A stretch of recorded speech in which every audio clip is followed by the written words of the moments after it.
Hello, beautiful people, and welcome. In this video, we are talking about interior and exterior angles. Now, before we continue, I want to apologize if the audio is not great. I did forget my audio supplies at home, and we are recording on campus. Let's go ahead and start with the triangle angle sum.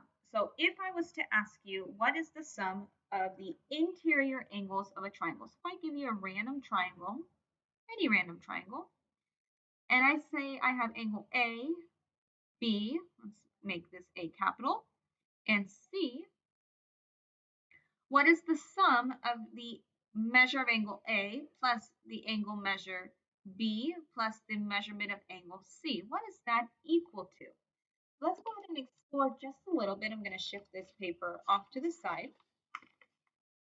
We have here our triangle, maybe not in the same lettering positions. Let's turn it like that.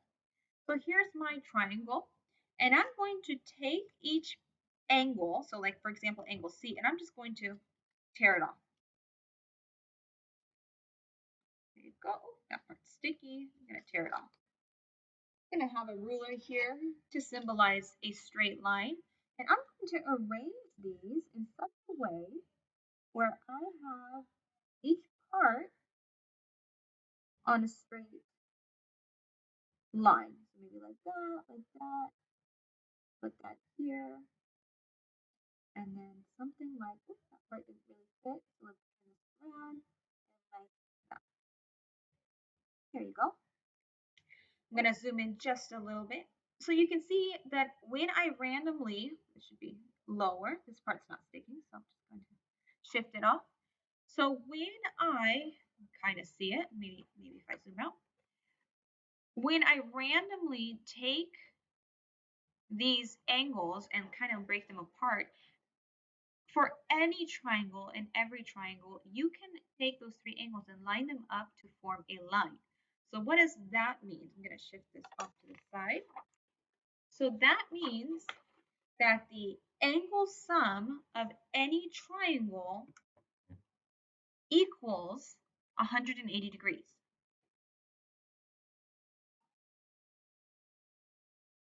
And so that means that angle A plus angle B plus the measure of angle C is equal to 180 degrees. And that comes from those angles forming a line. Now, if we shift this a little bit further and go into convex polygons. Now, polygons is a many-sided shape.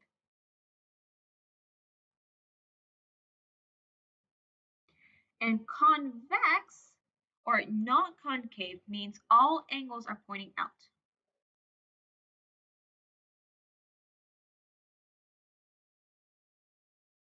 There are no angles pointing to the inside. So when we have the convex polygons, the angle sum is equal to this formula. All of the inside angles add up to this formula of n minus 2 times 180 degrees. So let's say I have a random polygon. I'm just going to draw one here. And let's count the angles. N is the angles. You can say sides. So n is the number of sides or angles.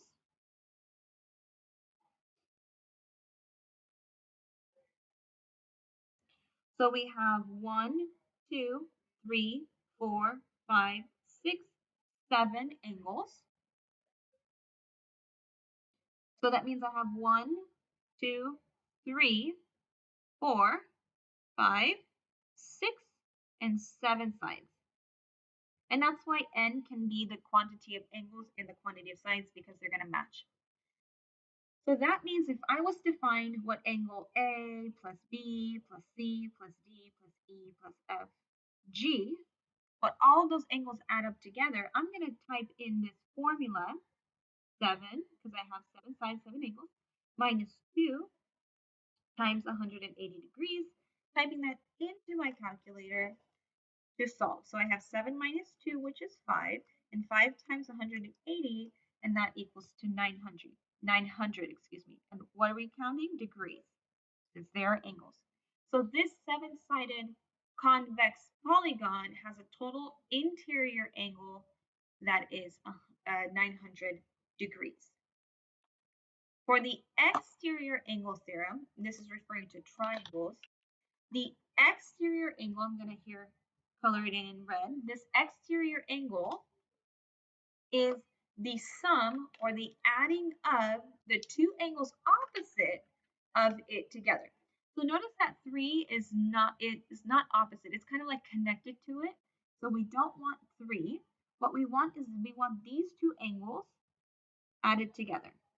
So 1 and 2. So that means that the measurement of angle 4 that is outside of the triangle, there should be an arrow here, that's equal to the measurement of angle 1 plus the measurement of angle 2. And with the mathematical language, it says the sum of the remote interior angles. What that means is just take the two angles furthest away from your outside angle, add them together, and that's going to equal to the sum of the angle on the outside. All right, let's do some examples and use these theorems to our advantage. Example number 1, it is asking us to find the measurement of angle H. So here, let's highlight that, see if I have a highlighter. They want to know what the measurement of angle H is. So H is equal to 6x minus 1. Now in my class, we've been using 3 different questions quite frequently when we're talking about angles and measurements is what do we have? What does that mean? And how do we know? So what do we have? We have this angle H, we have this angle G, we have this angle J, and then we have this exterior angle here that is angle G, but technically it's FGH. So we have an outside angle, and we have an inside and an inside.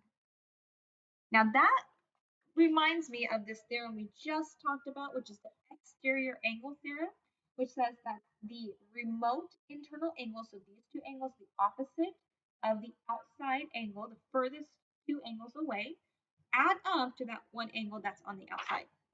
So we're going to take, let's see if I can find a different color.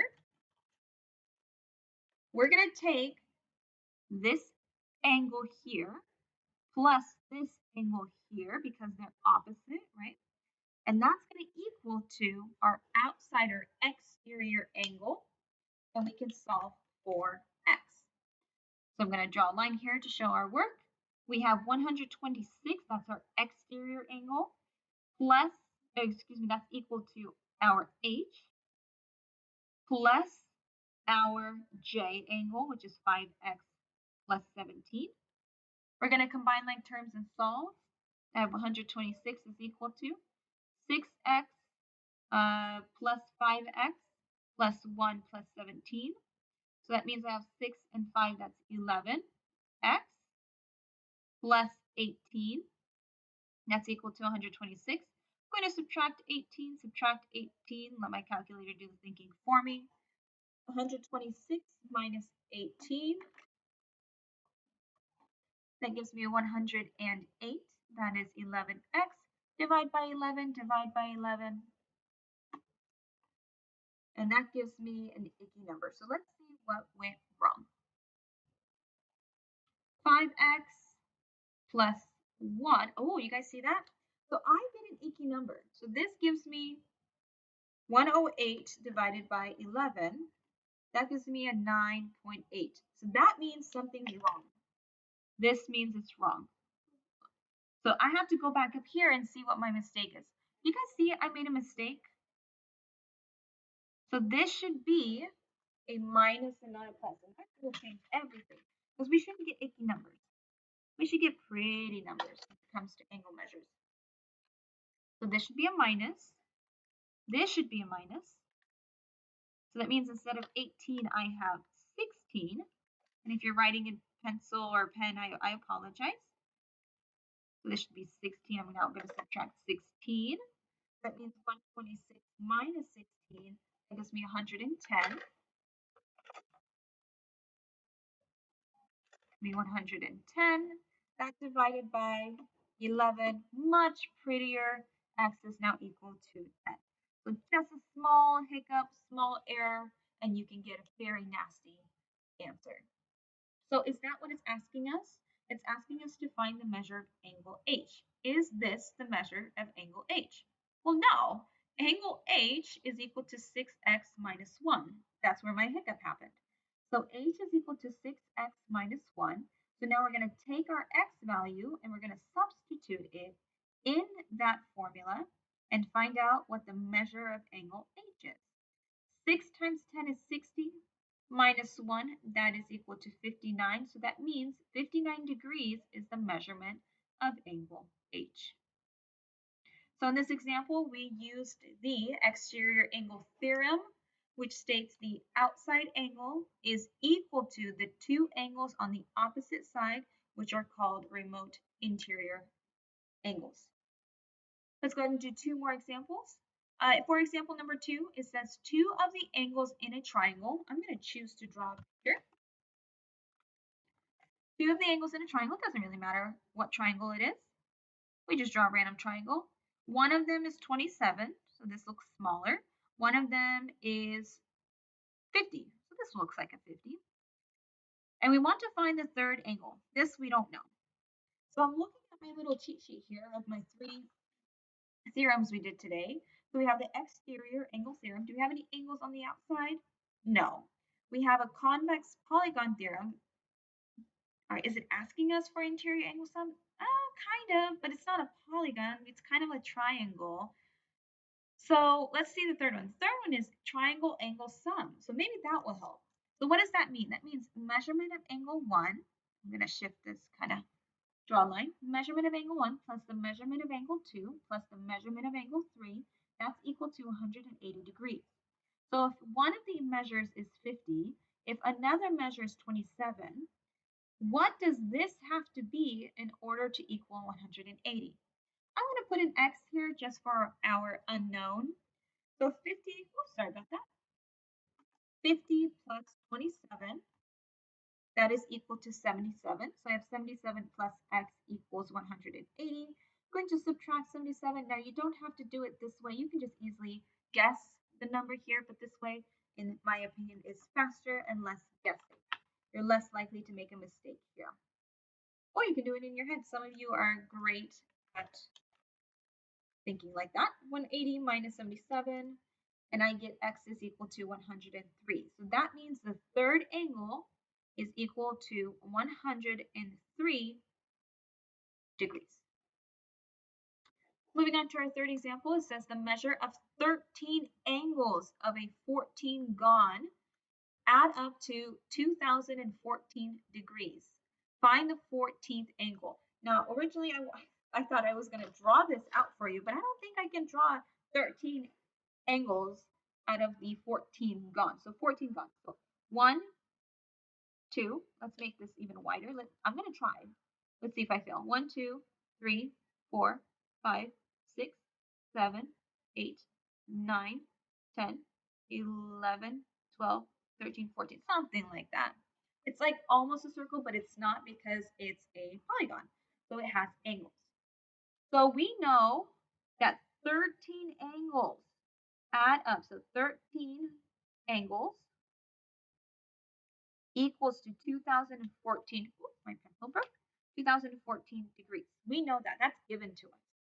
What we don't know is the one angle, missing angle. The 14th, some angle that we don't know. That 14th angle. We know there's 14 sides. We know there's 14 angles, but we only know 13 of them add up to 2014. So what you're going to do is you're going to go back to the beginning of what we did today, and that's convex polygons. We know that the angle sum is equal to n minus 2 times 180. We are trying to find the total angles for that 14-gon polygon. So I'm going to plug in 14 here, minus 2 times 180, and that means 14 minus 2 times 180, that gives me 2,160. So this is the sum of 14 angles. This is the sum of the 14 angles. But we don't want the sum of the 14 angles. That's just something we needed to find in order to find the actual measure of that last angle. So if I know 13 angles add up to 2014, let me shift this up. If I know that 13 angles add up to 2014 degrees and 14 angles add up to 2160 degrees, what is the measure of that one angle? Well, let's go ahead and find out. So that one measure, so I'm going to call it the last angle. We need 1160, but we have out of those 13 angles 2014. So let's move this up. 2160 minus 2014. So that means the last angle is equal to 146 degrees. So to answer this question, find the 14th angle. The 14th angle equals 146 degrees. All right, beautiful people, this wraps up our interior and exterior angles. Hope you enjoyed this video, and I will see you in the next one. Bye!